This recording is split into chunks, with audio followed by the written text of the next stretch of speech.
ต้องเอาให้เมียยามเสียก็บ่ต้องมองมนเมียบ่ต้องไปคิดกังวลว่าผัวจะสนเงินใดของเมียสมชื่อหวยพัฒนายามเฮาได้มาหมายว่าสตาบ่ขาดเสียยามเฮาบ่ได้อย่าเสียใจทั้งผัวทั้งเมียคิดว่าเฮาเสียก็เสียไปเพื่อพัฒนาได้ก็ดี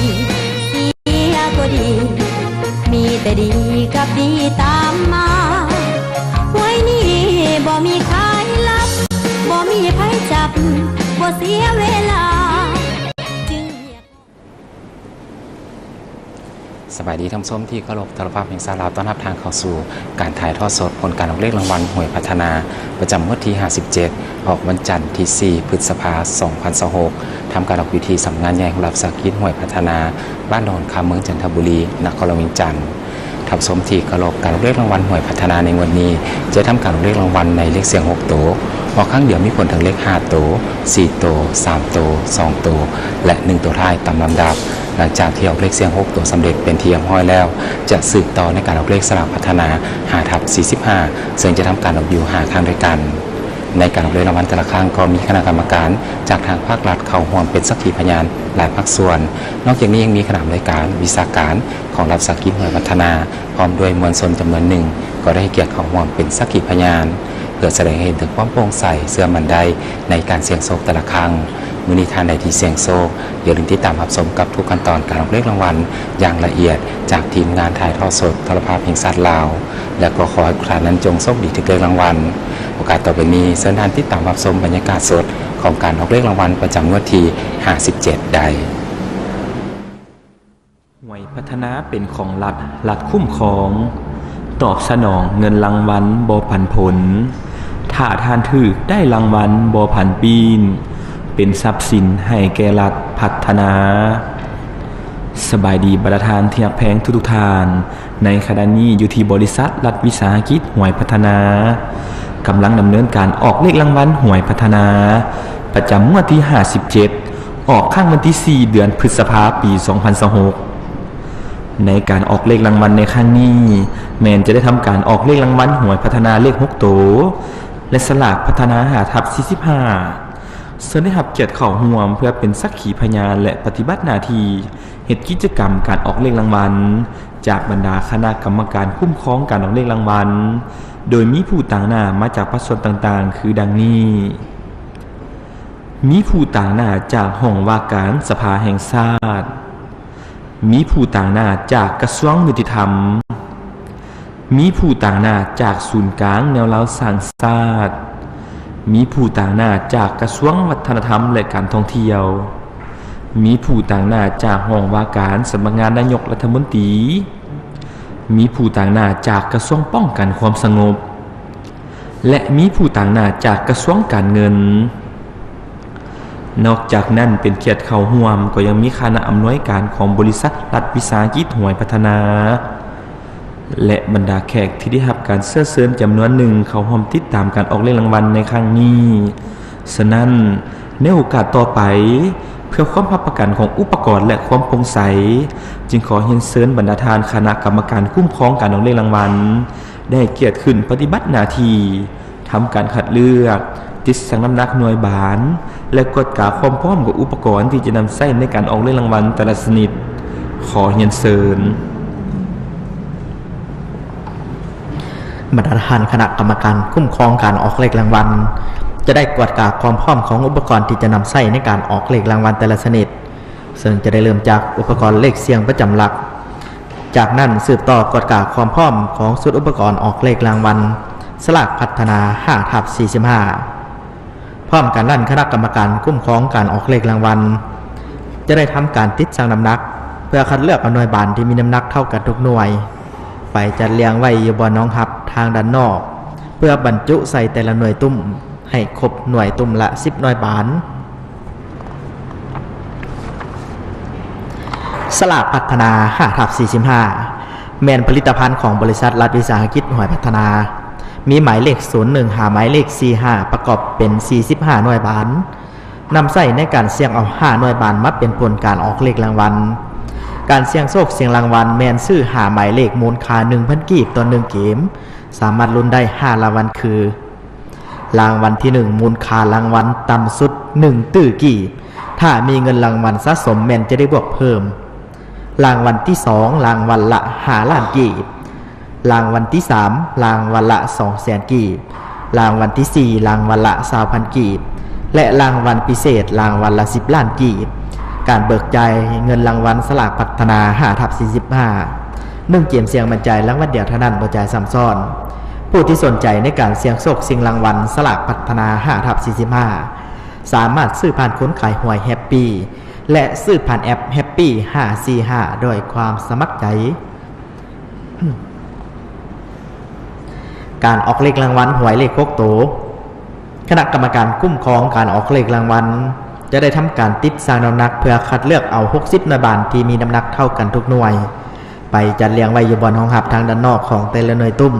เพื่อเกี่ยมพร้อมบรรจุใส่อุปกรณ์ซึ่งจะเสี่ยงเอา6หน่วยบานมาเป็นผลการออกเลขรางวัลซึ่งจะทับผลทั้งเลข6โตเลข5โตเลข4โตเลข3โตเลข2โตและเลข1โตท้ายโดยมีโครงประกอบมูลค่าของแต่ละรางวัลคือดังนี้รางวัลเลข6โตซื้อถึง 1,000 กีบจะได้รับเงินรางวัล400ล้านกีบเลข5โตซื้อถึง 1,000 กีบจะได้รับเงินรางวัล40ล้านกีบเลข4โตซื้อถึง 1,000 กีบจะได้รับเงินรางวัล5ล้านกีบเลข3โตซื้อถึง 1,000 กีบจะได้รับเงินรางวัล500,000 กีบเลข2โตซื้อถึง 1,000 กีบจะได้รับเงินรางวัล60,000 กีบและเลข1ตัวท้ายซื้อถึง 1,000 กีบจะได้รับเงินรางวัล6,000 กีบเงื่อนไขในการรับเอาเงินรางวัลใบหวยที่ถูกรางวัลต้องอยู่ในสภาพปกติบ่มีหอยลึบขีดขาดเปื้อนบ่ปลอมแปลงตัวเลขใดๆและต้องอยู่ในระยะเวลาที่กำหนดไว้ตามระเบียบการก็คือ10วันนับแต่มื้อออกเลขรางวัลเป็นต้นไปยกเว้นแต่มื้อพักทางราชการการจัดตั้งการออกเลขรางวัลหวยพัฒนาแม่นร่วมศูนย์อยู่บนเดียวอยู่ที่สำนักงานใหญ่ของบริษัทรัฐวิสาหกิจหวยพัฒนาตั้งอยู่ที่บ้านทงคันคำเมืองจันทบุรีนครหลวงเวียงจันทร์ซึ่งนำไส้ผลของการออกเลขรางวัลเป็นเอกภาพกันในขอบเขตต่างประเทศภายหลังสำเร็จการออกเลขรางวัลผลการออกเลขรางวัลหวยพัฒนามีการแจ้งทางเพจ Facebook เราลอตเตอรี่ไลน์ทางเพจกระทรวงการเงินและทานสามารถรับข้อความ SMS แจ้งผลหวยแต่ละงวดเพียงแต่สมัครบริการแจ้งผลหวยกดดาว555ดาว29ดาว30สี่เหลี่ยมโทรออกค่าบริการ 5,000 กีบต่อเดือนหรือโทรหาเบอร์107เพื่อรับพังผลหวยค่าบริการ 1,000 กีบต่อนาทีเฉพาะเครือข่ายยูนิเทลขณะนี้คณะกรรมการคุ้มครองการออกเลขรางวัลก็ได้สำเร็จการติดสั่งน้ำหนักคัดเลือกเอาหน่วยบานที่มีน้ำหนักเท่ากันทุกหน่วยและได้นำไปจัดเรียงไว้ตามลำดับอยู่บนน้องหับทางด้านนอกของแต่ละหน่วยตุ้มเป็นที่เรียบร้อย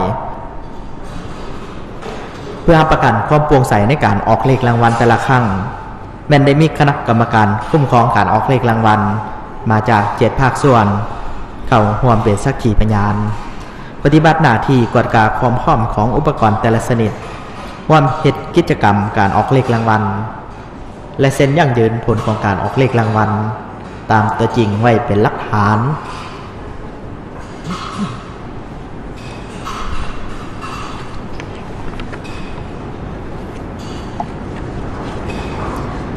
และในขณะนี้การกวดกาความพร้อมของเครื่องมืออุปกรณ์ที่จะนำใส่ในการออกเลขรางวัลแต่ละชนิดก็ได้สำเร็จเป็นที่เรียบร้อยลำดับต่อไปขอเชิญพนักงานถือคันเลขบัตรได้ออกมาประจำหน้าที่ขอเชิญพนักงานออกเลขรางวัลได้ออกมาจกเสียงเลขบัตรที่อยู่ในขันเป็นครั้งที่1ได้แก่บัตรหมายเลข2ขอเชิญพนักงานออกเลขรางวัลได้ออกมาจกเสียงเลขบัตรที่อยู่ในขันเป็นครั้งที่2ได้แก่บัตรหมายเลข6ขอเชิญพนักงานออกเลขรางวัลได้ออกมาจกเสียงเลขบัตรที่อยู่ในขันเป็นครั้งที่3ได้แก่บัตรหมายเลข3ขอเชิญพนักงานออกเลขรางวัลได้ออกมาจกเสียงเลขบัตรที่อยู่ในขันเป็นครั้งที่4ได้แก่บัตรหมายเลข1ขอเชิญพนักงานออกเลขรางวัลได้ออกมาจกเสียงเลขบัตรที่อยู่ในขันเป็นครั้งที่5ได้แก่บัตรหมายเลข4และขอเชิญพนักงานออกเลขรางวัลได้ออกมาจกเสียงเลขบัตรที่อยู่ในขันเป็นครั้งที่6 ซึ่งเป็นการสุดท้ายได้แก่บัตรหมายเลข5พนักงานออกเลขรางวัลจะได้ขึ้นไปประจำหน้าที่อยู่แต่ละหน่วยตุ้มตามหมายเลขบัตรที่ตัวเองยกเสียงได้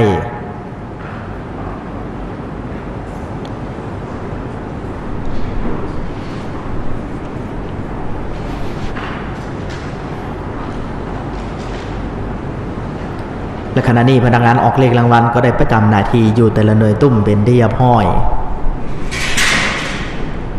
ต่อไปพนักงานออกเลขรางวัลจะได้ทำการบรรจุหน่วยบานเข้าใส่หน่วยตุ้มทั้ง6หน่วยตุ้มให้ครบหน่วยตุ้มละ10หน่วยบานซึ่งจะเริ่มบรรจุแต่หมายเลข1ไปหาหมายเลข0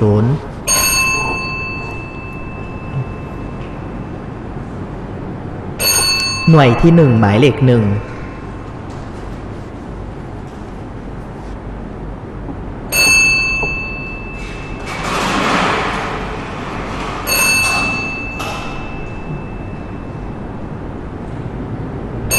หน่วยที่2หมายเลข2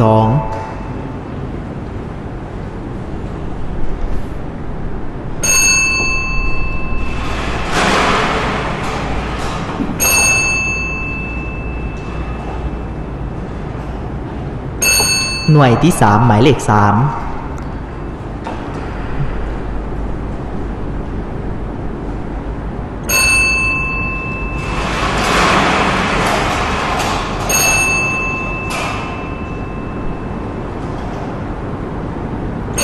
หน่วยที่4หมายเลข4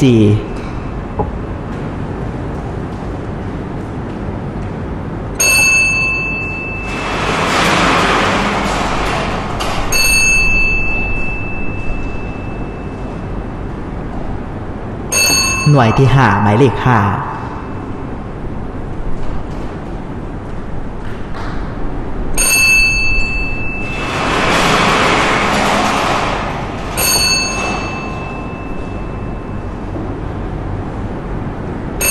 หน่วยที่6หมายเลข6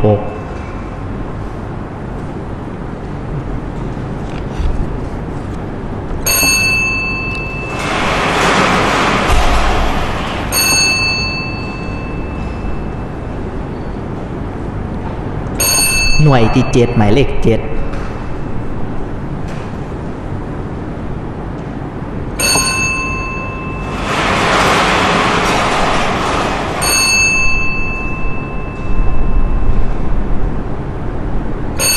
หน่วยที่8หมายเลข8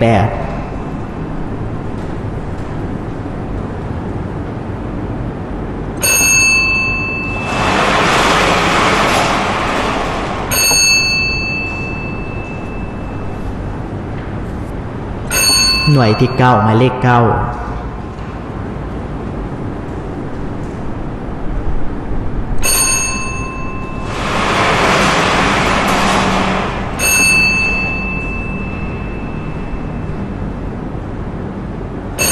และหน่วยที่10หมายเลข0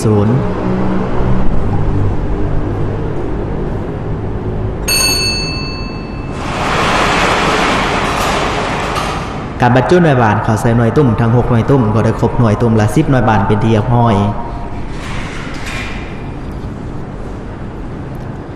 ต่อไปพนักงานออกเลขรางวัลจะได้ทำการหมุนหน่วยตุ้มทั้ง6หน่วยตุ้มไปพร้อมๆกันเป็นครั้งที่1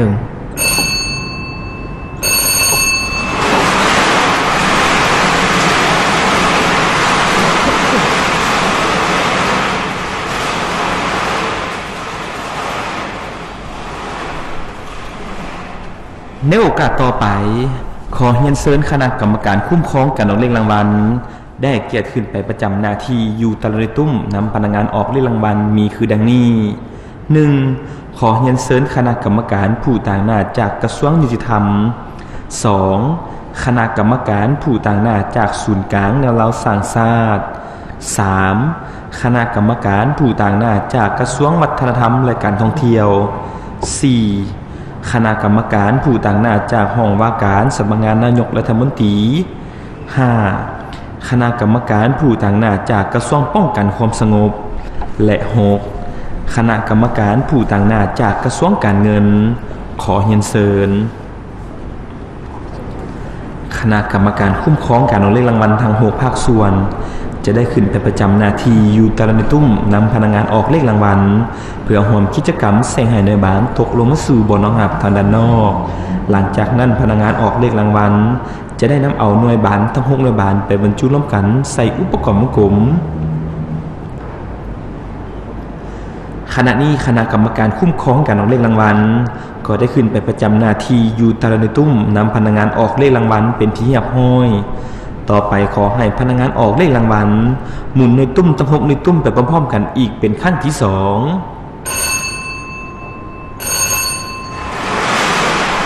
แต่ในกิจการของพัฒนาเกิดเป็นการรับความยอดอารมณ์ของผู้นักท่องเที่ยวกินรางวัลเป็นการสร้างอาชีพเสริมสร้างวิถีอาหารและรายได้ให้แก่ผู้ขายหวยชาและนับของมีอำนาจของรัฐที่จะเป็นอันนี้ส่วนหนึ่งปีหนึ่งเดือนในห้องตลาดทิ้งกดสรุปการเงินธนาคารนี่คือการประกอบคุณเฉลิมสังคมโดยย่านในประเทศเป็นการจำกัดของรัฐบาลอยู่โดยถูกต้องตามระเบียบกฎหมาย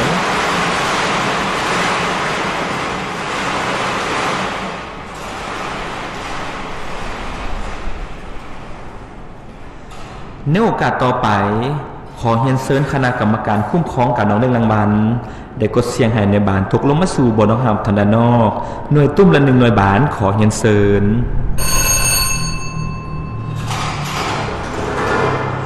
ขอขอบใจนักคณะกรรมการลำดับต่อไปขอให้พนักงานออกเลขรางวัลได้ถือคันขึ้นไปเอาหน่วยบานที่ตกลงมาสู่บ่อน้องหับทางด้านนอกของแต่ละหน่วยตุ้มเพื่อนำไปบรรจุร่วมกันใส่อุปกรณ์วงกลม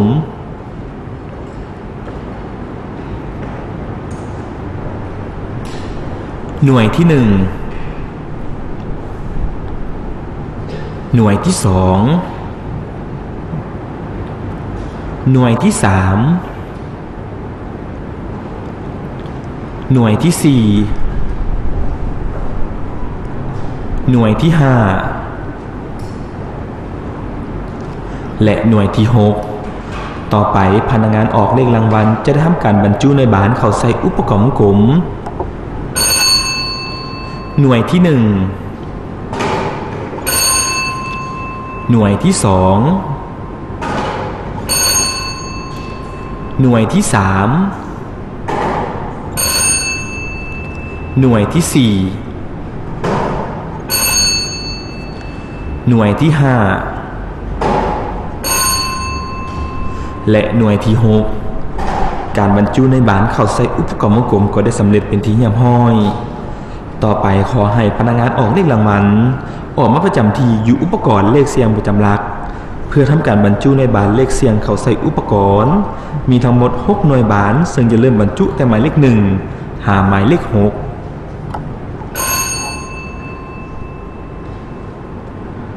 หน่วยที่1หมายเลข1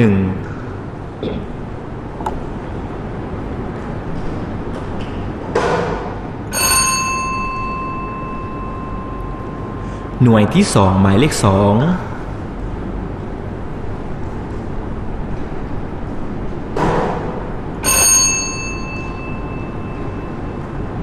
หน่วยที่3หมายเลข3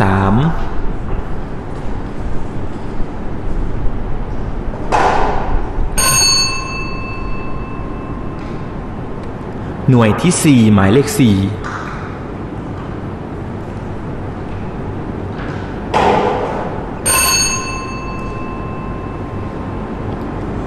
หน่วยที่5หมายเลข5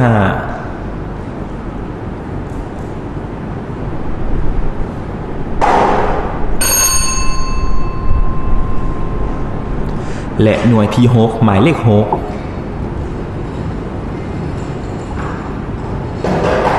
การบรรจุหน่วยบานหมายเลขเสียงประจำหลักเข้าใส่อุปกรณ์ก็ได้สำเร็จเป็นที่เรียบร้อยในโอกาสต่อไปขอเรียนเชิญคณะกรรมการผู้ต่างหน้าจากห้องว่าการสภาแห่งชาติได้เกียรติออกมาประจำที่อยู่อุปกรณ์เลขเสียงประจำหลักขอเรียนเชิญต่อไปขอให้พนักงานออกเลขรางวัลหมุนอุปกรณ์เลขเสียงประจำหลักเป็นครั้งที่1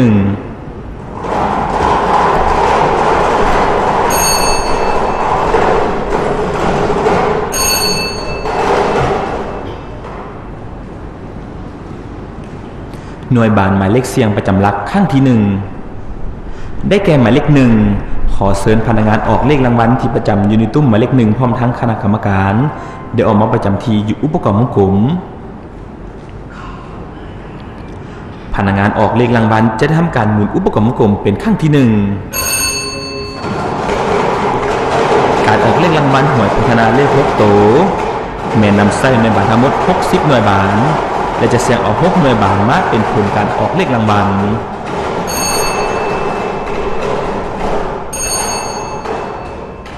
ขอขอบใจนะคณะกรรมการขอให้พนักงานออกเลขรางวัลได้จับเอาหน่วยบาทและนำไปวางไว้ยีบอนห้องหับอยู่ที่ตำแหน่งหลักแสน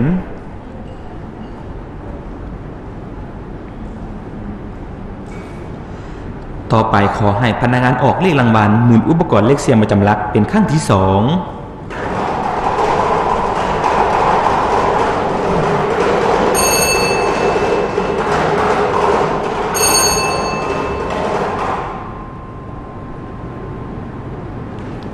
หน่วยบาทหมายเลขเสียงประจำหลักขั้นที่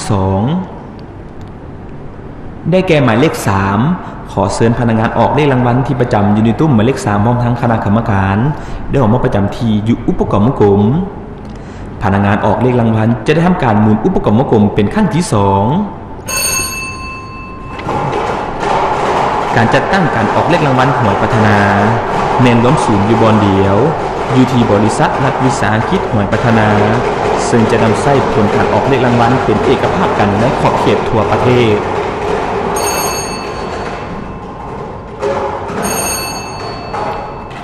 ขอขอบใจนะคณะกรรมการ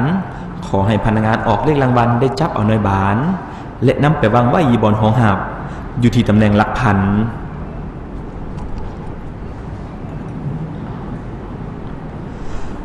ต่อไปขอให้พนักงานออกเลขรางวัลหมุนอุปกรณ์เลขเสียงประจำหลักเป็นขั้นที่3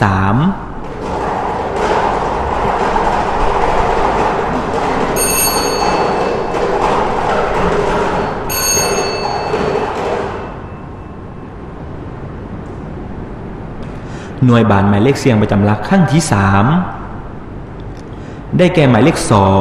ขอเชิญพนักงานออกเลขรางวัลที่ประจำอยู่ในตุ้มหมายเลข2พร้อมทั้งคณะกรรมการได้ออกมาประจำที่อยู่อุปกรณ์วงกลมพนักงานออกเลขรางวัลจะได้ทำการหมุนอุปกรณ์วงกลมเป็นขั้นที่3การออกเลขรางวัลหวยพัฒนาเลข6โตเพียงครั้งเดียวแม้จะได้รับผลทำเลข5โตเลข4โตเลข3โตเลข2โตและเลข1โตท้าย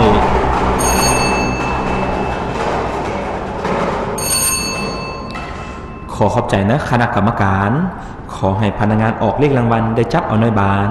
และนำไปวางไว้ยีบอนห้องหับอยู่ที่ตำแหน่งหลักหมื่น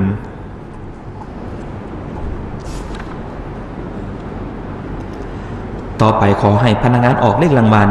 หมุนอุปกรณ์เลขเสียงประจำหลักเป็นครั้งที่4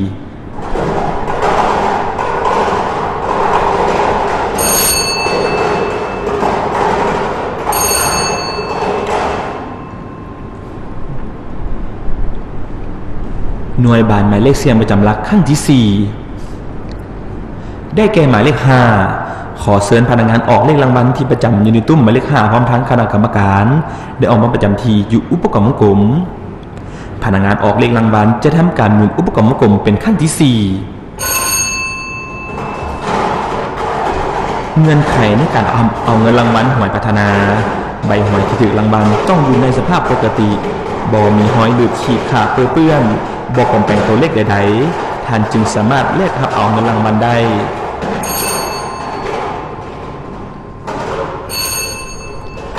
ขอขอบใจน้ำคณะกรรมการขอให้พนักงานออกเลขรางวัลได้จับเอาหน่วยบาทและนำไปวางไว้ยีบอนห้องหับอยู่ที่ตำแหน่งหลัก10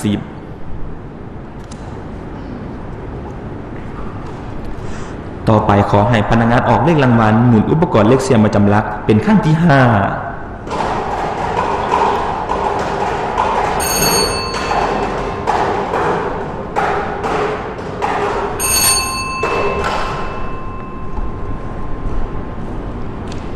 หน่วยบาทหมายเลขเสียงประจำหลักขั้นที่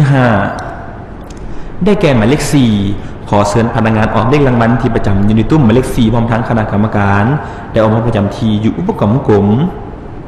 พ พนักงานออกเลขรางวัลจะได้ทำการหมุนอุปกรณ์วงกลมเป็นครั้งที่5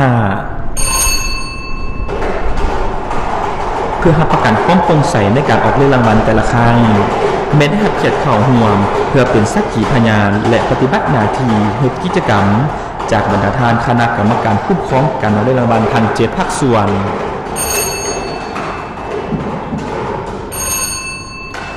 ขอขอบใจนะคณะกรรมการขอให้พนักงานออกเลขรางวัลได้จับเอาหน่วยบานและนำไปวางไว้อยู่บนห้องหับอยู่ที่ตำแหน่งหลักห้อยและต่อไปขอเรียนเชิญคณะกรรมการเสี่ยงหน่วยบานหมายเลขประจำหลักเป็นครั้งที่6ซึ่งเป็นครั้งสุดท้ายขอเรียนเชิญ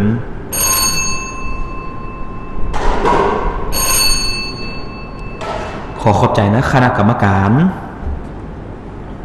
และหน่วยบานหมายเลขเสี่ยงประจำหลักครั้งที่6ได้แก่หมายเลข6ขอเชิญพนักงานออกเลขรางวัลที่ประจำอยู่ในตู้หมายเลข6พร้อมทั้งคณะกรรมการได้ออกมาประจำที่อยู่อุปกรณ์วงกลมในโอกาสต่อไปขอเรียนเชิญคณะกรรมการได้ยกขันยกเพื่อให้หน่วยบานตกลงมาสู่บนนะครับทางด้านนอกขอเรียนเชิญ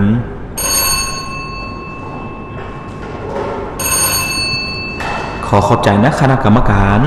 ขอให้พนักงานออกเลขรางวัลได้จับเอาหน่วยบานและนำไปวางไว้อยู่บนห้องหับอยู่ที่ตำแหน่งหลักหน่วย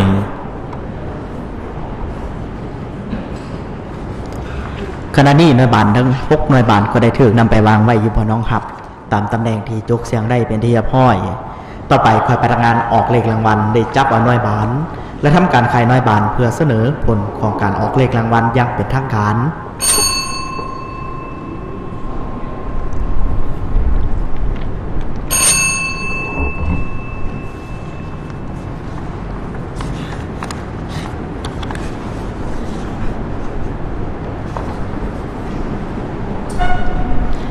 ในเวลานี้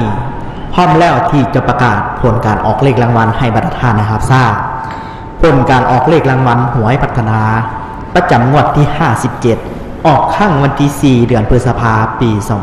2016รางวัลเลข6ตัวเลขที่ออกได้แก่หมายเลข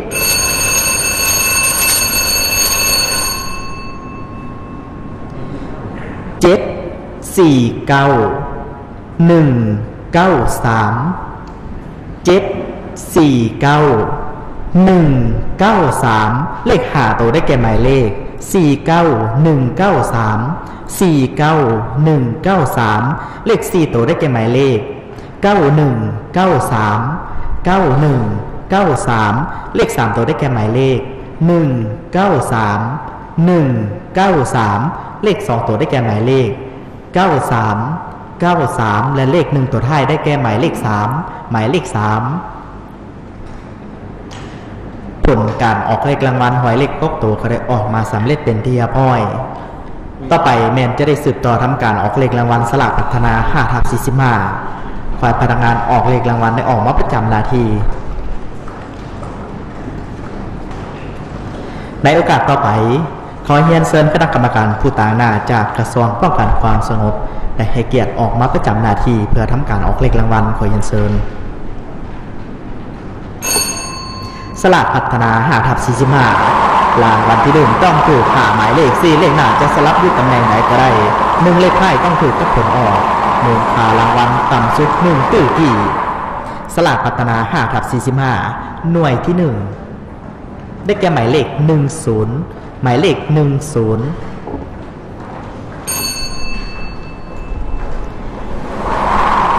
รางวัลที่2ต้องถูก4หมายเลข3เลขหน้าจะสลับอยู่ตำแหน่งไหนก็ได้1เลขท้ายต้องถูกกับผลออกรางวัลละ5ล้านกี่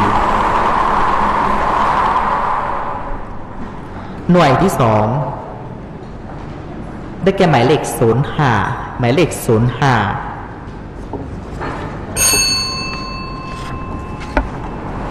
รางวัลที่3ต้องถูก3หมายเลข2เลขหน้าจะสลับอยู่ตำแหน่งใดก็ได้1เลขท้ายต้องถูกกับผลออกรางวัลละ200,000กี่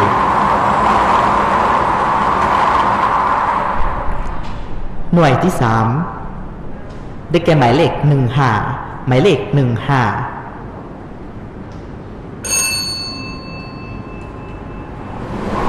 ร รางวัลที่ 4 ต้องถูก2หมายเลข1เลขหน้าจะอยู่ตำแหน่งไหนก็ได้1เลขท้ายต้องถูกกับผลออกรางวัลละ20,000 กีบ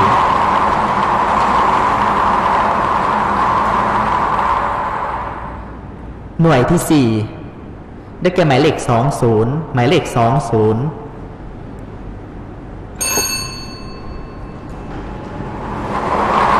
และรางวัลพิเศษต้องถูกหาหมายเลขจะสลับอยู่ตำแหน่งไหนก็ได้รางวัลละ10 ล้านกีบ